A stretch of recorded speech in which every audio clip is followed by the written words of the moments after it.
Thank you, French, much shalom, and greetings to you all. Now, last week we turned the corner. We entered a new year. We said goodbye to all curses. We welcomed all blessings. It's one of those events that's become so commonplace we do not necessarily ever notice that they occur anymore. To many people, it's just another day, but it marks a point in time. It was and is an opportunity to examine and make changes, to cast off, to welcome, to take stock, to move forward. Give it a thought. Think about what you can do to make the next year a better year. Think of the planet. Think of your fellow man. And I do not mean man in a gender-exclusive way, but as a synodosh, a metaphor, in this case for humanity. And think of spreading love, not hate, support, not division, truth, not lies, freedom, not tyranny, strength, not fear. Think fellow man, lend him a helping hand. Put a little love in your heart. You see it's getting late. Oh, please don't hesitate. Put a little love in your heart. And the world will be a better place. And the world will be a better place for you and me. You just wait and see. Just wait and see. It will be a better place, man. Just put a little love out. Let's celebrate the opportunity to welcome change and celebrate our coming together as a like-minded group. It's a collective consciousness of seekers, all showing faith, any and all faith, love, any and all love, a true chavura, a fellowship, expressing our nature, kindness, compassion, thoughts, feelings, hopes, dreams, and wishes that unites us all in this community, house of spirit, Beth Ruach, sharing and bringing light, keeping fear at bay. And even though together we're individual in our approach, each connecting in his or her or their own way. So once again, please do go ahead and invite everybody in, physically, digitally, psychically, emotionally, spiritually, any way at all to gather and share. From Psalm 133, the Hine Matov, Hine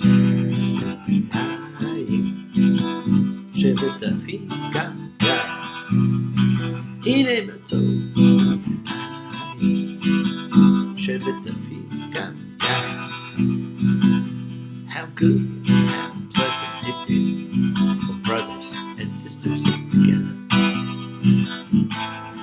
Community. Community. Community. Together. Because we are a community together. We support each other in this community. Let's all spread love, goodwill, fellowship to the world. Remember, friends, this is you setting aside just a little bit of sacred time in your own sacred space to honor and converse with whoever, whatever you happen to believe in, because we all believe in something. It is a part of your kavanah, your intention that you put out to the universe. It's your goodwill. Goodwill and intention are the roots of what you can control, of what you can correct. Your intention sets in motion everything that occurs in your lives. So let's take some time now. Let's use that intention. Let's send some of that goodwill, some light, some healing out to whoever you know that needs it. Healing and renewal for everybody.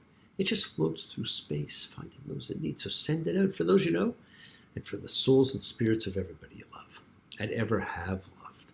So think of whoever that needs healing and renewal and love or just plain goodwill. Focus on them. Call their names. It's not just for people. It's for our pets. It's for the earth. It is the healing of the world. It's the tikkun olam. It's part of our spiritual genetic makeup. We have to help heal the world. It's not something we'll complete. It's just an ongoing task we each must do in our own lifetime. It is for every lifetime. Each person does their own little part. As we improve and change our own little corner of the world, we improve and change the entire universe.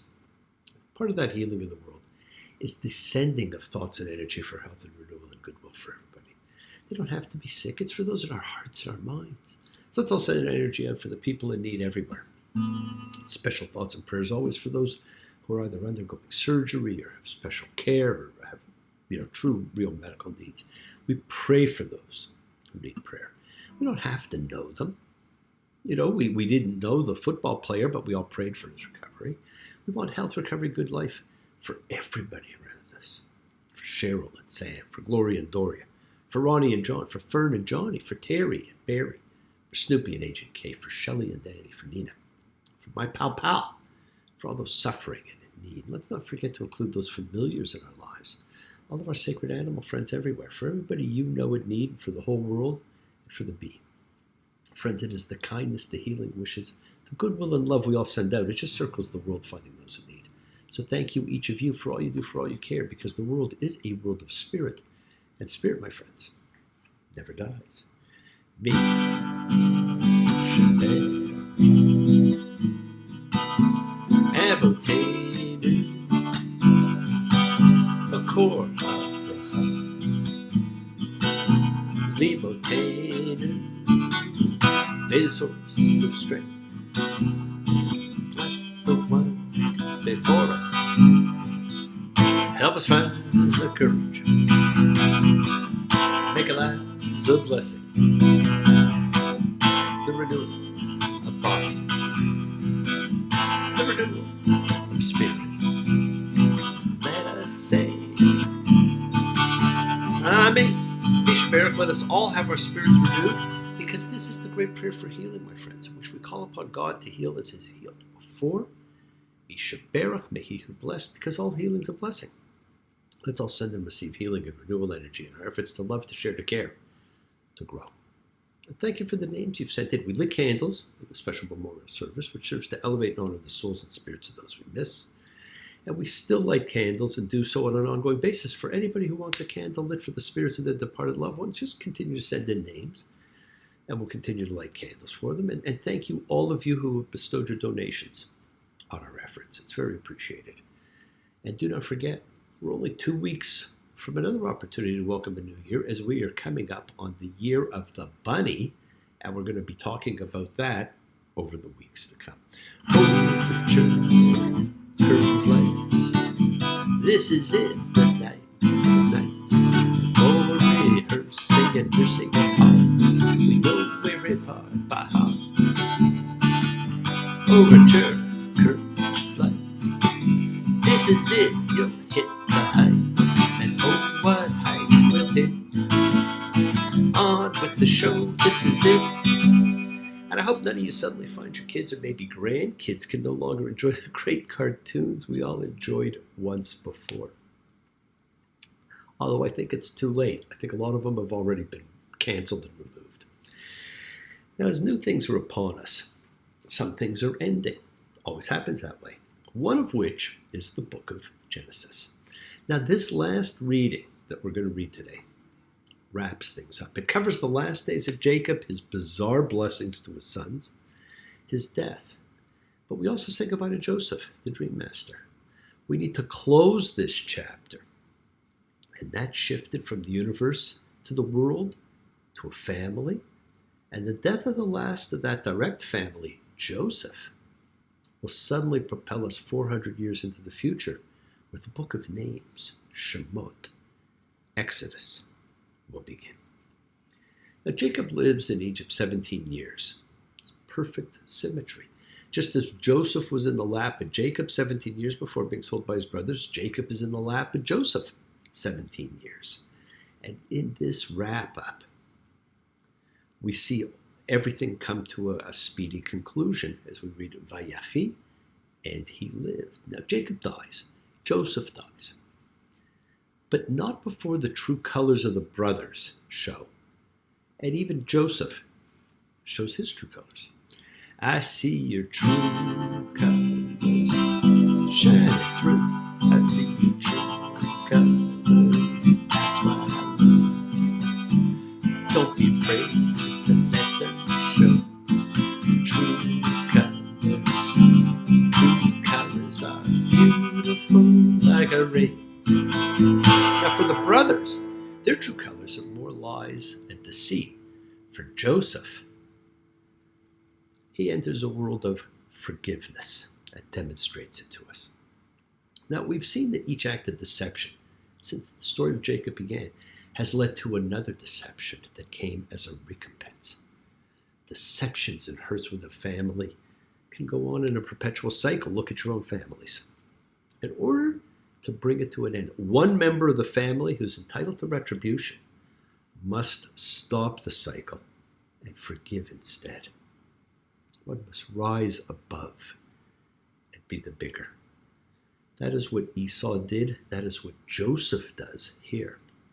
This beautiful end of the story of deceptions and retributions completes an intricately embroidered narrative that followed this family from the very beginning.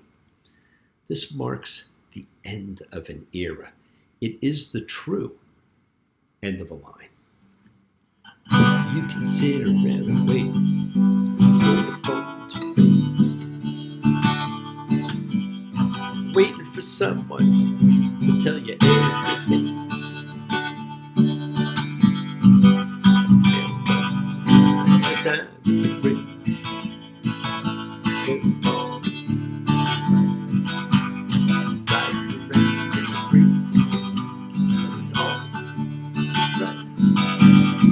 If you live the life you please, but it's all right. Even if the sun don't shine, well, it's all right. Going to the end of the line. This is the end of the line for an awful lot of things, and what an end it is. This last part of Genesis is truly a very strange one. Almost like someone said, the book's too long. The script's dragging. Let's wrap it up. So boom, we wrap it up. This almost, some of it makes no sense. Genesis 47:28, it leaves more questions than answers. Jacob lived in the land of Egypt 17 years, and Jacob's days, the years of his life, were 7 years and 140 years. It means he's 147 years old. And Israel's days to die drew close, and he called his son Joseph, and he said to him, if I found favor in your eyes, place your hand under my thigh. Practice kindness and faithfulness with me. Don't bury me in Egypt. Now notice the deathbed promise, the same we saw with Abraham, but that story was written out of order, so it was very confusing. And notice, we have this bookend existence of Joseph and Jacob, and Jacob makes a request. He wants his body removed from Egypt. Joseph promises, but there's more. Genesis 48:5, and now, your 2 sons who were born to you in the land of Egypt, they're mine. Ephraim and Manasseh will be like Reuben and Simeon to me. And your offspring after that you'll have will be yours. They shall be called by their brothers' names with regard to their inheritance. So what Jacob's doing is he's taking Joseph's 2 sons as his own to replace his 2 oldest who he's disinheriting.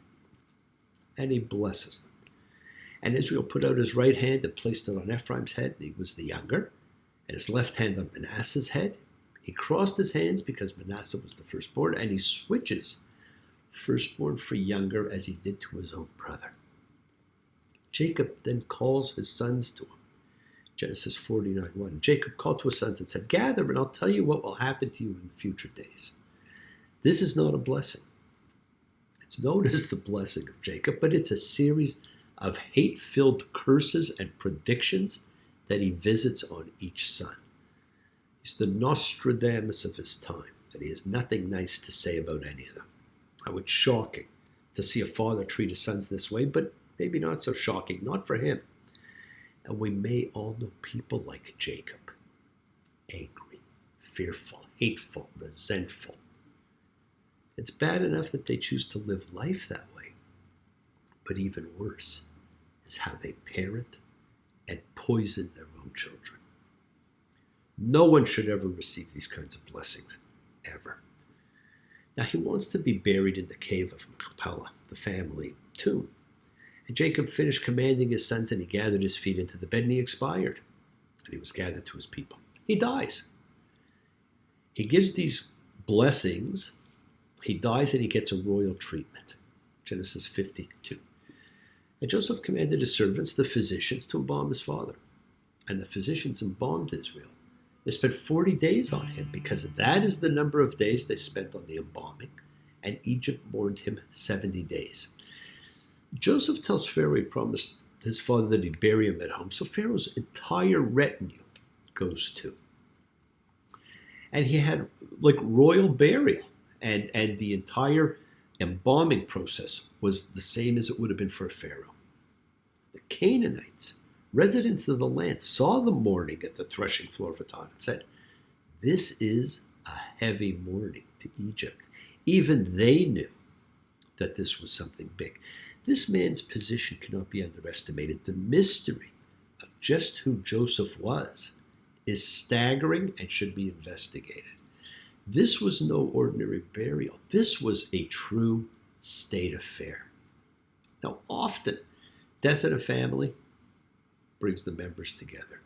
The past hurts and indolence forgiven, a time to gather and heal, the forgiveness mechanism at work, but not in this case. Joseph's brothers saw that their father was dead, and they said, if Joseph will despise us, he'll pay us back all the bad we dealt to him. The poison they had been weaned on corrupted every fiber of their being. They were sure Joseph would now seek revenge. So again, they lied. They tell Joseph that Jacob in death ordered Joseph to forgive them. Now, we do not know if Jacob did in fact tell them what they said.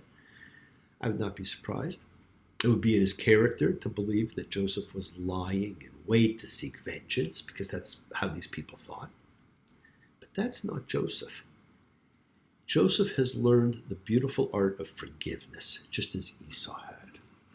There are people in your life who've come and gone and left you dead. You know they hurt your pride. Gotta put it all behind you. 'Cause life goes on, you keep carrying that anger, it'll eat you up inside. I've been trying to get down to the heart of the matter, but my wheel gets weak and my thoughts seem to scatter. But I think it's about forgiveness. Forgiveness, even if you don't love me anymore. Forgiveness, the key. The book of Genesis ends. Genesis 50:26. And Joseph died, 110 years old, and they embalmed him and set him in a coffin in Egypt. That's it. There's no details about him like there were for Jacob. Died, end of story. This was a unique biblical book, the only one of its kind. The God of Genesis was a different God than the God of Exodus, Numbers, or the other books. Genesis was concerned with origins. Our universe, not the universe. Our development, our fall, and attempts at growth, the formation of nations, laws, rituals.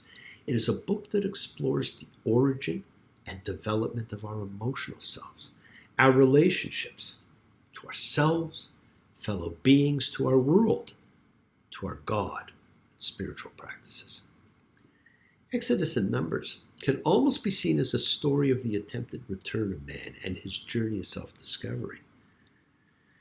But its God's not the same God.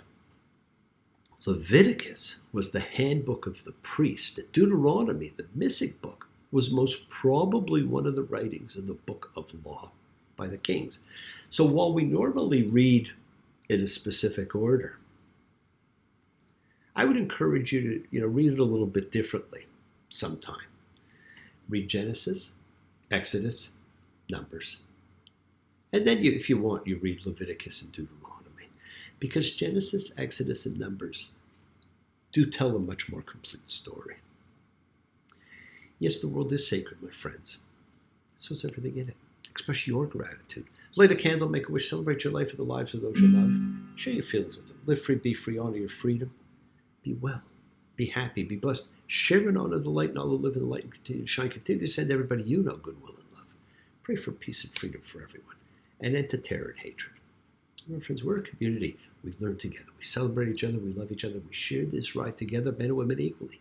Let's all send out love, not fear. Send out peace, harmony, goodwill, and healing to all who need it. Please do learn to forgive. Learn to love. Open your hearts. Honor the relationships of your life and tell those that you love them. Take advantage of the time you have. Enjoy the journey. We take the twists and turns and the patterns that weave through the fabric of our lives in our own efforts to grow, to learn, to be, to love. So please do love. Now bless you all. Have a fantastic week. A week of love and light. A week of peace. A week of miracles. Examine your intentions. Use them to imprint your will on the universe, because we set in motion everything that happens in our lives. It's our intention, our kavana, our cause, our effect. Everything is linked. You always have time to forgive and to be forgiven. You have the knowledge of what's good and bad. So acknowledge what you have done wrong to yourself, to God, to any person you've wronged, and ask forgiveness. But do so with sincerity, accountability, vulnerability. Forgive those who've hurt you as you learn to be forgiving and compassionate, because the secret of forgiveness, compassion, and peace is in acceptance. Can you accept yourself, other people, and the world as they are? Can you accept life as it is without trying to control it? If you do, you can experience the peace that acceptance brings. So do not stop your journey. Do not stop moving towards your promised land. It is your home. Keep on dreaming, keep on being, keep sharing, keep shining, keep teaching. Keep spreading joy and goodwill. Do not follow fear, follow love, because it's always in front of you. And remember to faith, an unwavering adherence to principle. Just as I have faith in the principle of love, out of all of you, act with purity of heart and mind. Despise none, defraud none, hate none, cherish all. Honor every child of God, every creature of the earth. May all people know peace this year. May you nurture kindness and love everywhere. Work to be present in the body, expand the heart, quiet the mind. Because the deepest source of real power lies in consciousness and the ability to be mindful, to be aware, to be present in all life circumstances. Make the most of your time in this life. Continue to touch and transform the lives around you, because you're never alone. You're forever blessed and have the ability to bring blessings to everybody you meet, health, love, and renewal to everybody you come across. We're all energy. Energy cannot be destroyed, it can only be transformed. Your words are your power to transform, to love, to bless, so be generous. Bless others and bless yourself. Love with the heart, because we're all part of a greater whole. Embrace love, not fear, forgiveness, not anger. Be there for someone, because someone will always be there for you whether you know it or not. And continue to explore faith and belief, and never accept shame as a natural state. Whatever you feel, others have felt before. Whatever you experienced, others have too. We share together. We learn together, we help each other, because each of us trying to find love and acceptance and support. We all have or could have that special someone in our lives, so find them, tell them what they mean. Keep forgiving those you need to forgive, and keep asking forgiveness from those you need to ask forgiveness of. Keep watching the miracles of your life and never stop dreaming. Now, next week, when Exodus begins, you're going to see, not in Kansas anymore, somewhere over the rain, way up high.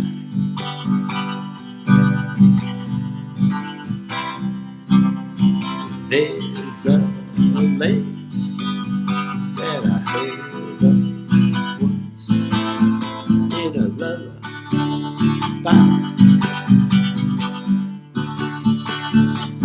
Someday I'll wish upon a star, wake up where the clouds are far behind me. Trouble melts like lemon drops high above the chimney tops. That's where you'll find. Now, next week, we're going to enter a whole new world. So thank you for joining me, my friends. Have a great week. Continue to make a wonderful new year. Join me next week, because we're going to begin that climb back to where we came from. And please keep exercising forgiveness. Be thankful, be gracious, be kind, be loving. Believe in yourself and in love. Continue to spread a little goodwill to the world, and never forget, you are the miracle in someone else's life.